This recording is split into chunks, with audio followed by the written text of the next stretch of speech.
할렐루야. 따라하세요. 하나님, 말씀 통해 주님께 더 가까이 가게 해주세요. 아멘. 옆 사람 축복해 주세요. 말씀으로 세상을 이깁시다.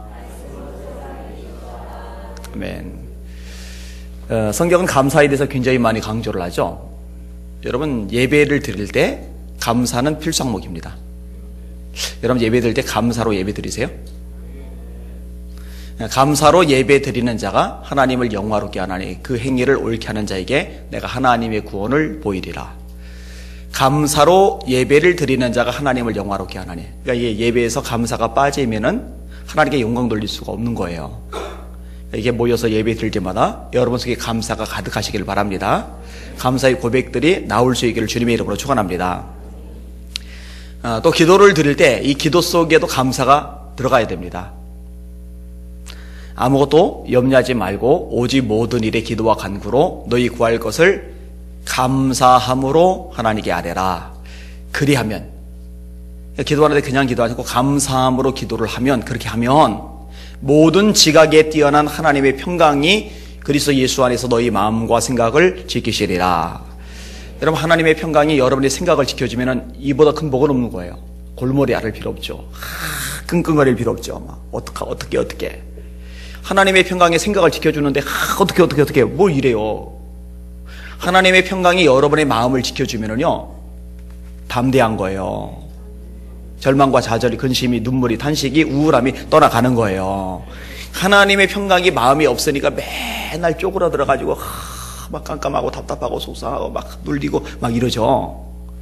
하나님의 평강이 생각을 그리고 마음을 지켜주면은 사실 게임 오버죠. 상황, 현실, 문제, 어려움은 여전히 있다 하더라도 이것에 대해서 반응하는 내 태도가 100% 달라지게 되어 있어요. 근데 누구에게 이것을 주시느냐? 감사로 기도드리는 자에게. 다시, 아무것도 염려하지 말고 오직 모든 일에 기도와 간구로 너희 구할 것을 감사함으로 하나님께 아뢰라. 근데 여러분, 기도할 때요, 감사함으로 아뢰일 수 있는 근거가 있는데 그 근거는 믿음입니다. 다시 말해, 내가 지금 기도를 드리고 있는데 하나님이 반드시 역사하시고 해결해 주신다고, 응답해 주신다고 믿으면 감사할 수가 있어요.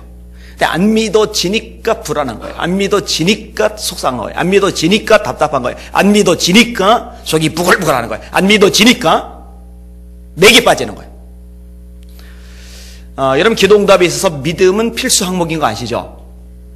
너희가 기도할 때에 무엇이든지 믿고 구하는 것은 다 받으리라. 구하는 거 다 받는데 전제 조건이 있어요. 믿고 구하는 거 믿어야 돼요. 야고보서 1장 6절입니다. 오직 믿음으로 구하고 조금도 의심하지 말라. 의심하는 자는 마치 바람에 밀려 요동하는 바닷물결 같으니 이런 사람은 무엇이든지 주께 얻기를 생각하지 말라. 기도할 때 응답받을 생각하지 말래요. 어떤 사람에게? 안 믿고 기도드리는 사람. 믿고 기도를 해야 돼요. 그리고 믿고 기도 드릴 때 감사가 나오는 거죠. 그 사람에게 하나님의 평강이 임해서 생각이, 마음이 지켜지는 것이고요. 자, 예배와 기도에만 감사가 필요하냐? 그거는 아닙니다. 우리 일상적인 삶의 영역, 이 모든 삶의 영역에서 역시 감사가 플러스가 되어야 됩니다. 그게 저를 향하신, 여러분을 향하신 우리 하나님 아버지의 뜻입니다.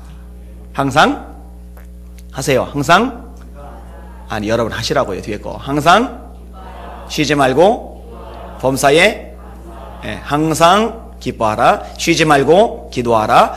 범사에 감사하라. 이는 그리스도 예수 안에서 너희를 향하신 하나님의 뜻이니라. 제가 종종 얘기 꺼내잖아요. 하나님, 나를 향한 당신의 뜻이 무엇입니까?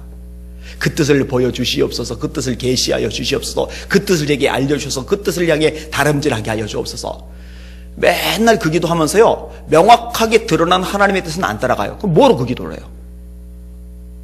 알려주면 뭐예요? 알려줘도 안 따르는데, 알려줘도 순종 안 하고 알려줘도 그대로 하지 않는데 뭘 알려달래요? 알려달라는 그 기도 응답할 리가 없는 거죠. 이미 알려진 하나님의 뜻, 그것을 먼저 실천하세요. 그리고서 하나님, 내가 또 무엇을 하기를 원합니까? 나를 향한, 내 인생을 향한 당신의 뜻이 무엇입니까? 이렇게 기도해야죠. 항상 기뻐하세요. 여러분 얼굴이 펴져야 됩니다. 왜 인상 쓰고 있어요? 그러면 안 돼요. 여러분 항상 기도하셔야 돼요. 기도하시는 여러분들 되시기를 바랍니다. 기도 생활 쉬지 말고 기도하는데 기도 생활 대충 하면서 뭘 하나님의 뜻을 구합니까? 하나님의 뜻 간단해요. 여러분들이 쉬지 않고 기도하는 거 그거 하나님의 뜻이에요. 점점 기도 시간 늘려가시라니까요. 1시간 늘려가시고 2시간 늘려가시고 3시간 늘려가시고 기도 시간 늘려가라고. 그거 하나님 뜻이에요. 그리고 범사에 감사하는 거. 범사라는 말은 좋을 때뿐만 아니라 나쁠 때, 풀릴 때뿐만 아니라 꼬일 때, 건강할 때뿐만 아니라 아플 때, 주변 사람들이 나한테 잘한다고 칭찬해주고 박수해 줄 때뿐만 아니라 확 긁어버릴 때, 내가 원하는 계획이 성취될 뿐만 아니라 그 계획이 허물어졌을 때, 이게 범사예요. 범사에 감사하라. 사실 이 범사에 감사하는 것도 기도할 때 감사하는 것하고 마찬가지의 원리인데요. 여기도 역시 믿음이 있을 때 그게 가능해요. 어떤 믿음이냐? 하나님을 사랑하는 자, 곧 그 뜻대로 부르심을 입은 자에게는 모든 것이 합력하여 선을 이루노리라. 그죠? 모든 것, 범사 같은 얘기예요. 범사, 모든 것. 그러니까 좋은 일뿐만 아니라 나쁜 일, 풀리는 일뿐만 아니라 꼬이는 일, 이 모든 것들을 조물럭거리셔서 가장 내게 유익하도록 만들어주시는, 선으로 바꿔주시는 하나님이라는 걸 믿을 때 범사에 감사하는 게 가능한 거죠. 여러분 좀 속을 굉장히 힘들게 하는 어떤 요소가 있는데 그것조차도 하나님이 선을 이루시려는 계획이 있다는 거, 그걸 여러분이 믿으셔야 돼요. 믿으실 수 있기를 주님의 이름으로 축원합니다. 여러분을 다듬어 가시는 거예요. 다듬어 가시는 거. 여러분 저나 여러분이나 사람 다 거기에서 거긴데요, 연단 없이는 절대로 다듬어지진 않습니다. 고집은 왜 이렇게 세요? 죄다 고집 세요. 똥고집들 한가닥씩 합니다. 보통 고집들이 아니에요. 그거요 연단 없이 안 깨지거든요. 그냥 밀어붙이거든요. 근데 고난을 통해서 그게 다듬어지는 거예요. 내 형제들아, 너희가 여러 가지 시험을 만나거든 온전히 기쁘게 여겨라. 이는 너희 믿음의 시련이 인내를 만들어내는 줄 너희가 알미라. 인내를 온전히 이루라. 이는 너희로 온전하고 구비하여 조금도 부족함이 없게 하려 함이라. 하나님 우리를 부족함이 없게 하시려고, 온전하게 만드시려고 이리 치시고 저리 치시고, 이리 다듬으시고 저리 깎으시고 이리저리 몰아가시는 거예요. 이것을 믿을 때 우리는 범사에 감사할 수가 있는 거죠. 특별히 이렇게 감사할 때 실질적인 능력이 그때부터 구체적으로 나타나기 시작을 하는 겁니다. 여러분 바울과 실라가 매맞고 착고에 차인 채 깊은 감옥에 갇혀서 옴짝달싹 못할 때, 상처를 소독하지 못한 채 썩어 들어가는 그런 비참한 상황이 놓여 있을 때, 언제 풀려날지 모르고 처형 소식이 달려올지도 모르는 이 조마조마한 상황 속에 놓여 있을 때, 바로 그 순간에도 감사가, 찬양이, 기쁨이, 소망이 여전히 울려 퍼지잖아요. 하나님 그걸 보시잖아요. 그리고 그런 감사와 찬양을 통해서 이적을 나타내시잖아요. 그러니까 하나님의 살아신 기적을 경험하는 통로가 감사와 찬양인 겁니다. 얼마 전에 설계했죠. 역대하 20장 여호사밧이 다스리는 유대 땅에 모압이, 암몬이, 그리고 세일산 사람들이 이 세 나라가 연합해서 쳐들어왔는데 언제 하나님의 복병을 두셨다고요? 찬양할 때에. 그랬죠. 찬양할 때에. 찬양할 수 없는 중에 찬양을 해요. 바로 그때 하나님이 복병을 두셔서 모압과 암몬이 연합해서 세일을 치고, 나중에 모압과 암몬 사이에 내분이 생겨서 서로 치고, 유대 백성들은 찬양만 부르고 있는데 자기들끼리 질이 멸렬해서 얼마나 많은 물품들이 있는지 하루 만에 다 못 가져서 3일 동안 이 물품들을, 이 전리품들을 가지고 와야 될 만큼. 그리고 이 소문이 그 지역, 그 주변 나라에 퍼져나가면서 유대 땅은 여호사밧은 건들면 안 된다. 세 나라가 건들리러 갔다가 같이 다 망했다. 그래서 나라까지 안정을 찾게 되잖아요. 정리할게요. 예배에 감사가 들어가야 돼요. 반드시 예배는 감사로 드리셔야 돼요. 여러분 기도할 때 감사로 기도하셔야 됩니다. 하나님을 믿을 때 감사가 나온다고 그랬잖아요. 뿐만 아니라 일상 속에서, 이 범사 속에서 감사하는 것, 여러분의 생활 속에서 감사가 플러스 되시기를 주님의 이름으로 축원합니다. 툴툴거릴 요소가 아니라 감사할 요소가 사실 압도적으로 많죠. 그게 보여야 영안이 열린 눈이죠. 천사 따위 안 보여도 돼요. 귀신 따위 안 보여도 돼요. 그런데 감사할 것들은 보여야 돼요. 천사 안 보여도 영적으로 손실 없어요. 귀신 안 보여도 영적으로 손실 없어요. 근데 감사할 것들이 안 보이면 영적으로 타격이 커요. 감사할 것들이 많이 볼수록 영적인 유익과 복이 많아요. 하나님 그 감사를 통해 역사하신다니까요. 다윗의 시편 대다수가 감사와 찬양으로 가득 차 있죠. 그리고 오늘 읽은 본문도 역시 마찬가지입니다. 오늘 본문에 무엇을 감사하는지 세 가지 정도로 언급이 되고 있어요. 오늘 설교 제목 한번 따라해 봅시다. 무엇을 감사하고 찬양할 수 있을까? 한 번 더요. 무엇을 감사하고 찬양할 수 있을까? 네, 배우자니까 벤치마킹을 하는 거예요. 아, 우리도 이거 감사하자. 우리도 이거 찬양하자. 그 배우는 게 우리에게 유익이 되니까요. 자, 첫 번째 따라합시다. 원수를 이기게 하셨음에 감사하자. 자, 2절 한번 볼게요. 2절과 3절. 시작. 내가 주를 기뻐하고 즐거워하며 지존하신 주의 이름을 찬송하리니 내 원수들이 물러갈 때에 주 앞에서 넘어져 망함이니이다. 5절. 시작. 이방 나라들을 책망하시고 악의를 멸하시며 그들의 이름을 영원히 지으셨나이다. 아멘. 다윗에게는요, 원수들이 늘 많았어요. 평탄한 인생이 아니었죠. 다윗이 첫 번째로 맞닥뜨렸던 원수는 골리앗입니다. 이 골리앗이 비웃죠. 야, 너 나를 개로 알고 막대기 들고 나왔냐? 너를 내 손에 죽는다. 네 시체를 공중에 세워뜨리 짐승 있게 먹이를 줄 거야. 골리앗이죠. 그 다음에 이 골리앗보다 더 무시무시한 원수가 생겼죠. 그게 사울이에요. 사울. 여인들의 노래소에 삐진 거야. 아, 난 하여튼 삐지기 잘하는 사람들 피곤해. 삐지기 잘하는 사람은요, 아주 사소한 것에 삐집니다. 사울의 죽인 자는 천천히요, 다윗의 죽인 자는 만마리로다. 그 여자들이 원래 쓸데없는 소리 잘하잖아요. 그죠? 아줌마들이 그 엉뚱한 소리 잘하잖아요. 그냥 흘려 들으면 돼요. 그래, 오늘은 다윗 네 날이다. 너 때문에 나도 떨고 장군 신하 떨고 군인들 다 떨었는데 우리나라 블레셋에서 완전히 망할 뻔했는데 살아났다. 너 오늘은 네가 영광 받아도 돼.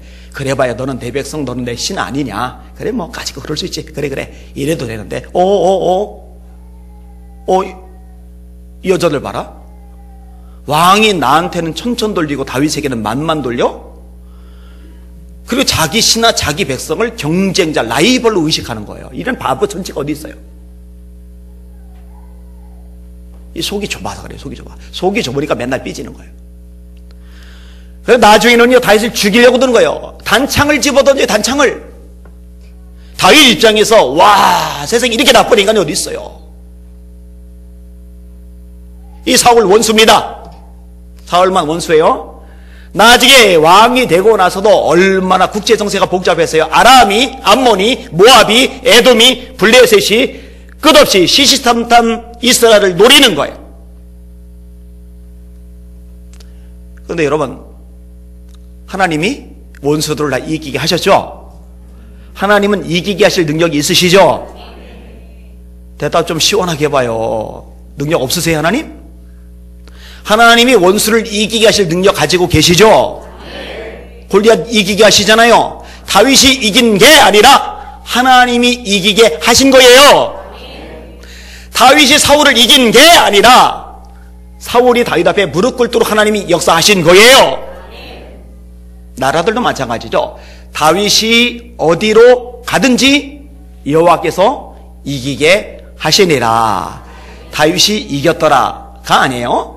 다윗이 어디로 가든지 여호와께서 이기게 하시니라. 아람을 이겨버렸네. 암몬을 이겨버렸네. 모압을 이겨버렸네. 에돔을 이겨버렸네. 에돔이 수비대를 두네. 에돔이 조공을 바치네. 블레셋을 이겼네. 다 이겼어요. 하나님이 이기게 하신 거예요. 그 하나님을 찬양하는 거죠. 사랑하는 여러분, 저와 여러분들의 원수는 누굽니까? 원수 딱 하니까 나는 집사가 딱 생각나거든요. 여러분 원수는 누구예요? 원수 막 이 단어 듣자마자 그냥 남편 얼굴이 떠오르는군요. 평생 원수. 내 저 인간만 아니었어도 살만할 텐데 저 인간 때문에 내가 이봐야 오걸로. 여러분, 여러분의 원수는요 그런 게 아니고 마귀입니다. 마귀. 여러분의 대적은요 원수 마귀입니다.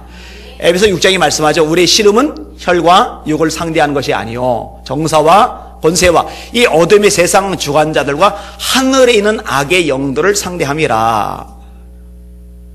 여러분 생각해 보세요. 여러분들의 원수 마귀 이길 수 있어요? 혹시 여러분 중에 마귀보다 더 지혜로운 사람이 있어요? 여호와 하나님이 지으신 들짐승 중에 뱀이 가장 간교하더라. 이런 원수 마귀보다 지혜로운 사람 없어요. 여러분, 마귀보다 여러분 힘이 더 세요? 수완이 더 뛰어나요? 아니요. 게임이 안 돼요. 근데 여러분, 지지 않았죠? 이겼죠? 이겼으니까 여기 와서 예배 드리는 거예요. 졌음으로써 마귀 밥 됐죠. 이렇게 원수의 밥이 되지 않고 마귀의 밥이 되지 않고 이기게 하신 분이 누구세요? 하나님. 이거 찬양할 내용, 감사할 내용이 되죠. 여러분, 원수 마귀에게 패배하지 않고 승리하게 하신 하나님을 찬양하시기를 바랍니다. 그 하나님께 감사하시는 여러분들 되시기를 주님의 이름으로 축원합니다. 마귀의 밥이 돼서 세상 속에, 죄악 속에, 하나님 심판 속에 놓인 채 지옥을 향해 다름질하는 패배한 인생이 되지 않고 하나님 앞에 나와 예배하는, 그 말씀을 듣는, 그분께 기도하는 승리의 인생이 되게 하신 것 기뻐하실 수 있기를 주님의 이름으로 축원합니다. 감사할 이유가, 찬양할 이유가 분명히 있는 거예요. 자, 두 번째로 왜 감사하고 찬양하는가? 도대체 무엇을 감사하고 찬양하는가? 한번 따라합시다. 하나님이 의롭고 공평하셔서 감사하고 찬양한다. 자, 4절 한번 읽어볼게요. 시작. 주께서 나의 의와 송사를 변호하셨으며 보좌에 앉으사 의롭게 심판하셨나이다. 7절 8절 시작. 여호와께서 영원히 앉으시며 심판을 위하여 보호자를 준비하셨도다. 공의로 세계를 심판하시며 정직으로 만민에게 판결을 내리시리로다. 아멘. 여러분, 저와 여러분이 발디디고 사는 세상은요 별로 공평하지 않습니다. 의로운 세상이 아닙니다. 유전무죄, 무전유죄라는 말이죠. 무슨 말이냐? 돈이 많으면은 분명히 유죄가 나와야 되는데 무죄로 나오고, 돈이 없으면 분명히 무죄가 나올 상황인데 유죄가 나오기도 하고. 여러분, 차별 많아요. 백화점 들어갈 때 마티즈 타고 들어가는 것하고 아우디 타고 들어가는 것하고 안내인이 안내하는 장소가 다르다며요. 아우디를 안 타봐서 모르겠어요. 마티즈는 타봤는데. 세상은요 공의롭지는 않아요. 차별이 심해요. 지위 따라, 배경 따라, 부모 따라, 재력 따라, 학력 따라 얼마나 차등이 많은지 몰라요. 근데 만약에 우리 하나님 아버지마저 공평하지 않으시다면은 어쩔 뻔했는가? 그러면 이제 큰일 나는 거죠. 큰일 나는 거죠. 여러분, 하나님은요 힘이 있다고 편들어 주시는 적이 없어요. 똑똑하다고 힘이 돼 주시거나 그러지 않아요. 집안 좋고 가문이 아주 삐까 번쩍하다고 그 사람 지지해 주거나 그런 것도 없으세요. 여러분, 사람과 사람을 비교하니까 남보다 더 배웠고 배경 있고 역량 있고 지위도 없죠. 하나님 편에서 내려다보면요 다 도끼리 개끼입니다. 거기서 거기입니다. 여러분, 산 높은 산 올라가 보세요. 그러면 아파트나 낮은 단독주택이나 죄다 납작하게 보입니다. 밑에서 올려다보니까 우와 높다 이렇게 되는 거죠. 위에서 내려다보면 다 납작해요. 근데 산 정도가 아니, 하나님은 더 높은 곳에서 내려다보시고 또 주기도 하시고 취하기도 하시는 진짜 주인이 하나님이시란 말이에요. 하나님이 그런 거 가지고 뭐 눈 하나 깜빡하겠습니까? 여러분, 느부갓네살은요 제국을 만든 왕입니다. 바빌로니아라는 대제국을 만든 왕이에요. 높은 왕궁, 으리으리한 왕궁 위에서 자기가 건설한 도시를 내다보면서 뿌듯한 거예요. 내가. 이 내가라는 말이 몇 번이나 반복됐는지 몰라요. 근데 위에서부터 음성이 들려요. 네 왕위가 네게서 떠났느니라. 그 음성을 주신 분은 하나님이세요. 여러분, 하나님이요 이 느부갓네살의 머릿속으로요 잠깐 이렇게 꼬집어 버리셨어요. 이걸 잠깐 엉망으로 만들으셨어요. 그랬더니 정신착란 증세가 와요. 왕이면 뭐예요? 정신이 오락가락 하는데 7년간 그 병을 앓거든요. 정신질환을 통치 못해요. 여러분, 하나님은요 세력 있는 거 신경 안 쓰십니다. 아무것도 아닌 거예요. 여러분, 예수님께서 바리새인과 세리의 기도를 말씀하십니다. 바리새인이 존경을 많이 받아요. 인정을 많이 받아요. 영향력이 커요. 한마디 하면 사람들이 굽신굽신 거려요. 그 당시에 바리새인들이 6,000명밖에 안 됩니다. 되고 싶다고 되는 게 아니에요. 아버지가 바리새인이어야 바리새인이 될 수 있어요. 그러니 얼마나 당당하고 얼마나 목에 어깨에 힘이 들어가는지 몰라요. 성전에 들어가서요 딱 가슴 펴고서요, 하나님 저는 토색 불의 간음을 하는 자들과 같지 아니하고 세리와도 같지 아니함을 감사하나이다. 전 소득의 11조를 드립니다. 일주일에 2번씩 금식 기도합니다. 아니 하나님 앞에 갔으면 납작 엎드려서 영광 올려드리고 겸손하게 은총을 구해야지 왜 하나님 앞에까지 나가서도 비교의식이 등장을 합니까? 저 토색, 불의, 간음을 하는 자들보다 내가 낫다 이거죠. 저 세리보다 내가 낫다 이거죠. 여러분 주님 앞에 나올 때 이렇게 예배 드리러 나올 때 이런 비교의식은 완전히 쓰레기통에다 버리고 오시길 바랍니다. 뭘 누구보다 나아요 감히. 내가 기도 좀 더 하고 내가 성경 좀 더 알고 내가 봉사 좀 더 하고 내가 전도 좀 더 하고 내가 남보다 좀 더 거룩하고 깨끗하게 살고 헛소리 하지 말아요. 저와 여러분이 하나님의 보좌 앞에 담대히 나갈 수 있는 근거는 딱 하나, 예수님의 이름 때문입니다. 예수님의 피 때문입니다. 그래서 보혈을 지나 아버지 품으로라고 우리가 찬양을 부르는 거예요. 세례는 어떻게 해요? 하늘을 못 쳐다봐요. 차마 쳐다볼 면목도 없는 거예요. 거기에 처박거세요. 기도도 거창할 것 없어요. 가슴을 두들기는 거예요. 하나님 나는 죄인입니다. 불쌍히 여겨주세요. 하나님 나는 죄인입니다. 불쌍히 여겨주세요.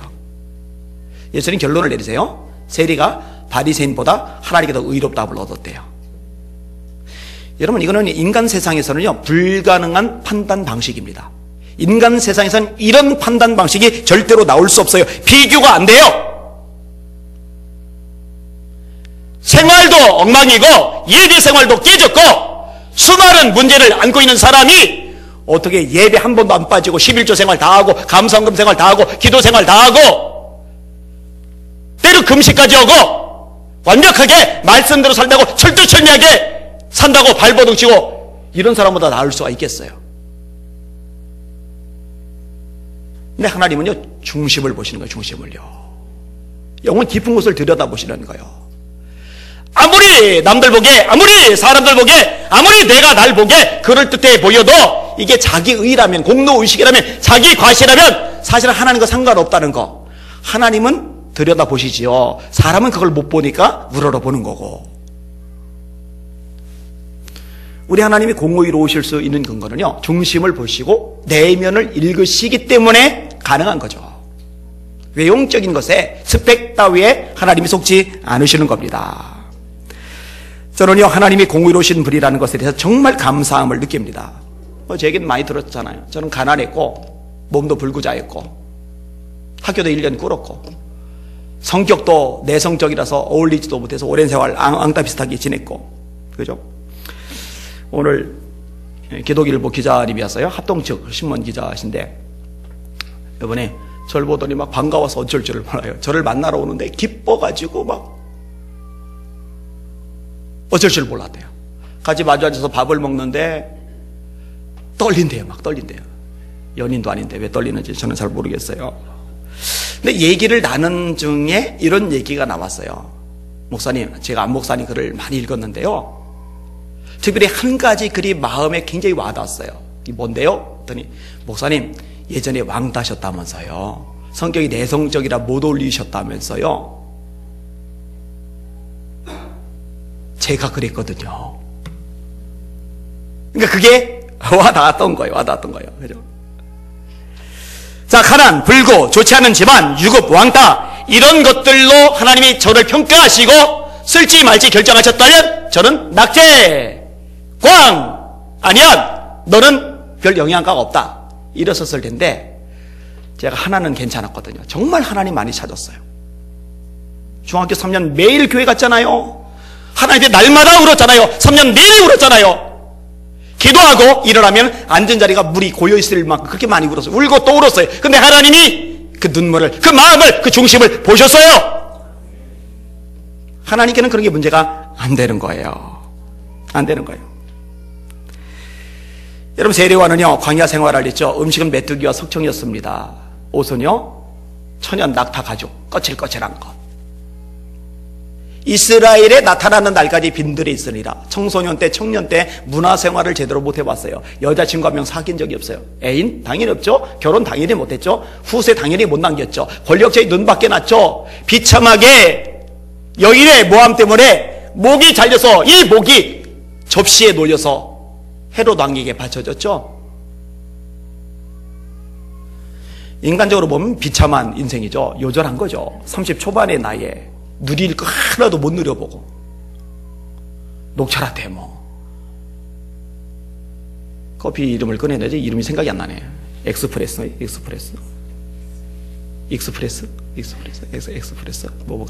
그 광야에 있으시라니까. 광야에 그런 게 어디 있어요? 예루살렘쯤엔 가야 뭐가 있죠, 그죠?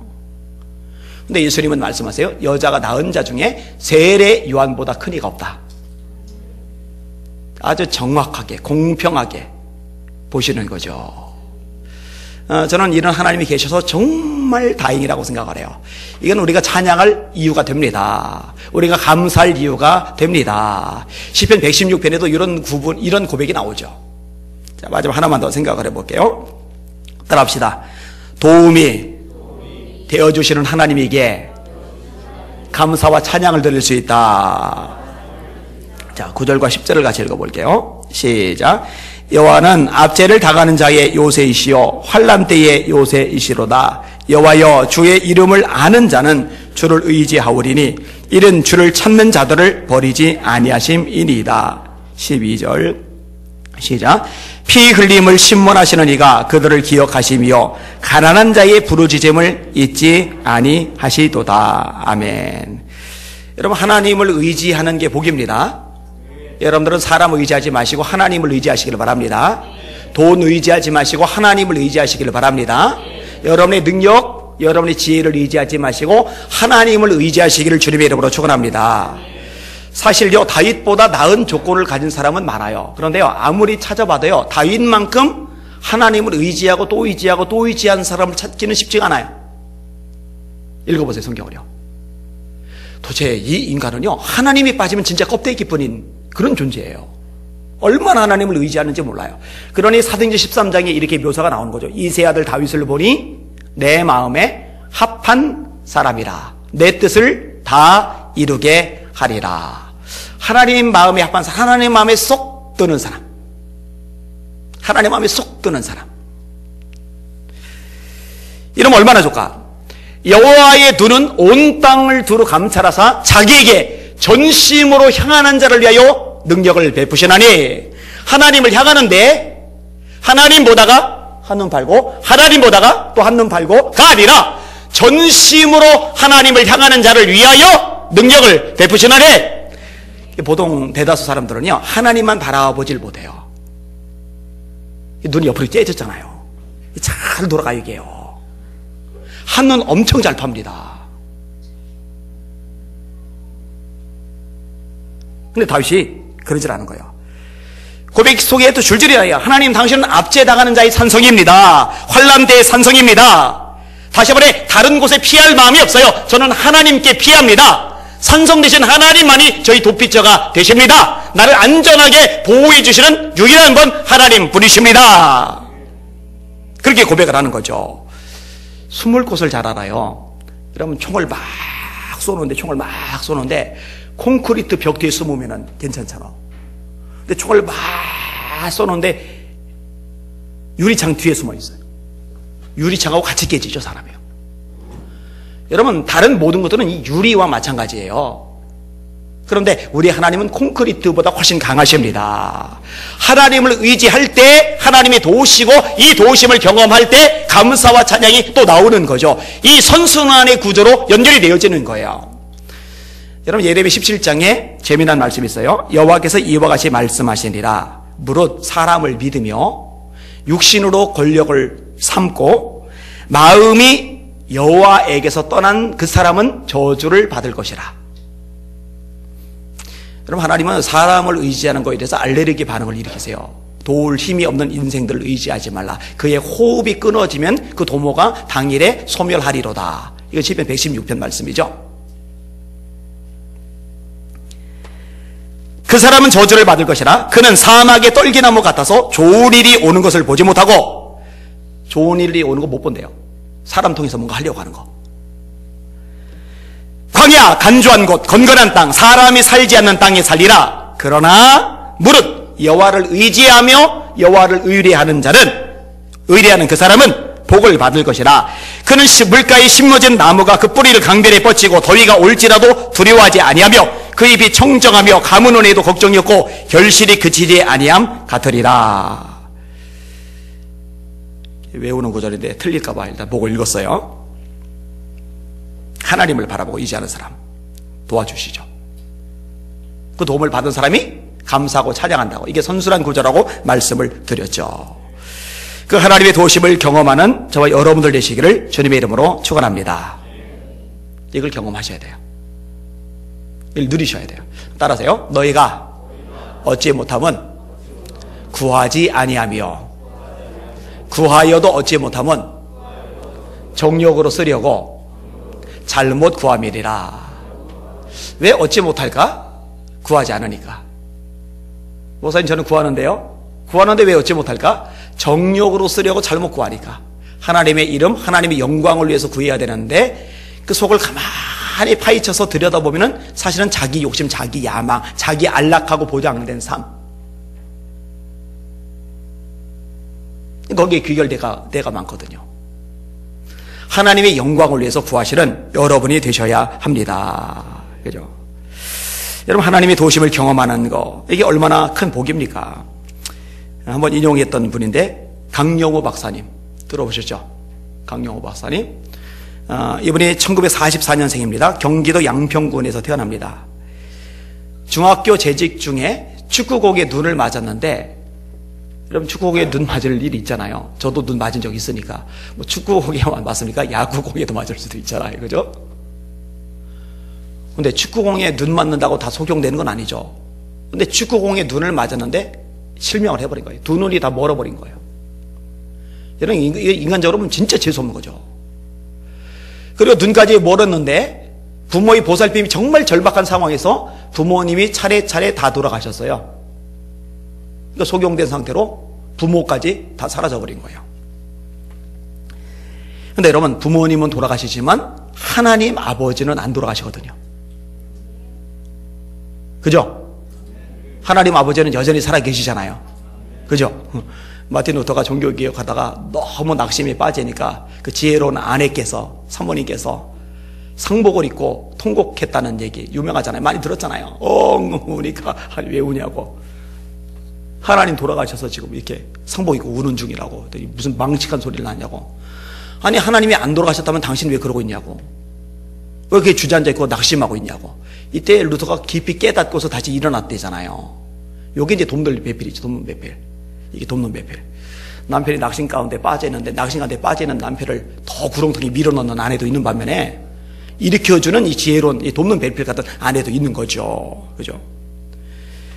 여러분, 하나님은 돌아가시지 않아요. 하나님은 끝없이 살아계십니다. 이 아이가 눈까지 멀었는데 부모까지 다 돌아가셨는데 하나님을 의지하는 거예요. 하나님을 붙잡는 거예요. 하나님께 기도하는 거예요. 하나님의 도심을 날마다 구하는 거예요. 하나님을 만나니 왜? 그렇게 살아야 되는 거죠. 이분이 서울 맹학교 고등부를 졸업합니다. 연세대 교육과에 입학을 합니다. 그리고 1972년 2월에 결혼을 합니다. 8월 한국 장애인 최초로 정규 유학생이 돼서 아내와 함께 미국으로 갑니다. 3년 8개월 만에 대단한 걸 이뤄냈더라고요. 교육학 석사, 심리학 석사, 교육전공 철학 박사를 몽땅 땄어요. 3년 8개월 만에. 그러니까 1976년 4월에 한국 최초의 맹인 박사가 됩니다. 이게 다가 아니죠. 사회복지법인 국제교류재활교류재단을 창설을 합니다. 그 다음에 세계장애위원회 부위원장으로 루스벨트 재단 고문으로 활약을 합니다. 교학서에서 만든 중3 영어 교과서에 소개가 됐죠. 2000년, 2001년도 미국 저명인사 인명사전에 올라가고 2001년 세계 저명인사 인명사전에 수록이 됩니다. 그리고요, 본인이 맹인이잖아요. 자녀들도 철저하게 신앙교육을 시키면서 키우는데요. 자녀들이 또 대단해요. 큰아들이 폴인데 안과 의사입니다. 워싱턴에서 가장 권위 있는 안과 교수 연합 멤버 8명 중에 한 명입니다. 둘째가 크리스토퍼인데 민주당 상원 본회의장 내 최고 법률 보좌관인 선임 법률 보좌관을 지냈습니다. 큰아들이 이제 하버드 입학할 때 당시 입학위원회를 감독시켰답니다. 입학처장이 직접 이 강용호 박사에게 전화를 걸어서 고맙다고 인사까지 했답니다. 입학 에세이가 되게 중요한데 우리나라 대학하고 달리 이 미국은 에세이가 아주 중요한 역할을 하는데 그 에세이가 영향을 크게 미친 거예요. 그중 일부분만 제가 두 구절만 읽어드릴게요. 내 어린 시절을 회상해보면 유관이 없어도 소경이어도 볼 수 있는 세계를 보여주신 맹인 아버지를 가지게 된 것이 얼마나 다행한 일이었는가를 깨닫게 된다. 맹인으로서 박사학위 받고 세계 저명 인사가 되고 그건 후의 일이고 결혼하고 애가 태어났을 때는 힘겹게 공부하던 과정이잖아요. 여러분 소경의 눈으로 공부하려니 얼마나 시달려요. 근데 애들의 의식 속에 짜증내고 막 신경질 내고 막 책 집어던지고 막 나는 어쩌다가 눈까지 멀어가지고 원망하고 불평하고 이런 모습을 보였더라면은 그 자녀들 속에 영성을 깊이 심어주기가 어려웠겠죠. 근데 아들이 기억하는 아버지는 뭐냐? 육신의 눈은 멀었는데 육신으로 볼 수 있는 세계보다 더 큰 세계를 보면서 살아가시는 자기 아버지. 그 아버지를 보는 거죠. 그런 맹인 아버지를 가지게 된 것이 얼마나 다행이었는지를 깨닫게 된다. 멋져요. 아버지로 인해 나는 세상을 긍정적으로 보고 도전하며 편견과 차별이 없는 사회 건설에 기여할 의욕을 갖게 되었으며 누구나 나의 스승이 될 수 있다는 삶의 태도를 갖게 된 것이다.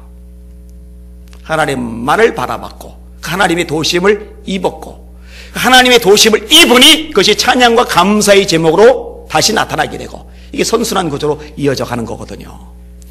여기는 여러분들 일상 속에서 삶의 모든 영역 속에서 하나님을 찾고 하나님만을 의지하여 하나님의 도우심을 경험하실 수 있기를 주님의 이름으로 축원합니다.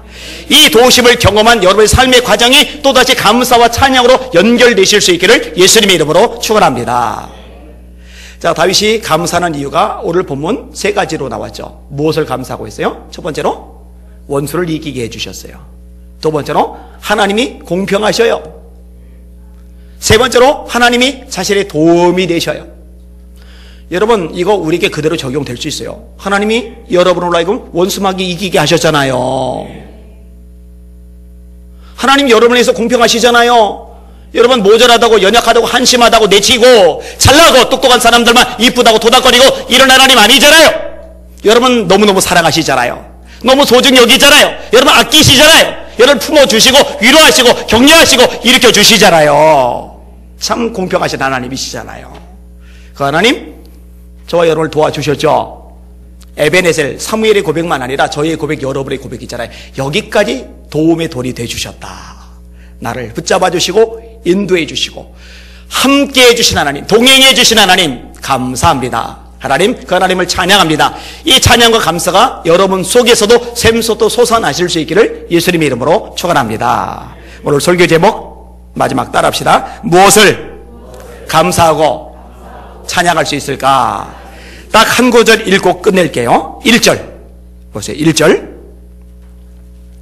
감사하는데 대충 감사하는 게 아니에요. 1절 시작. 내가 전심으로 여호와께 감사하며 주의 모든 기사를 전하리이다.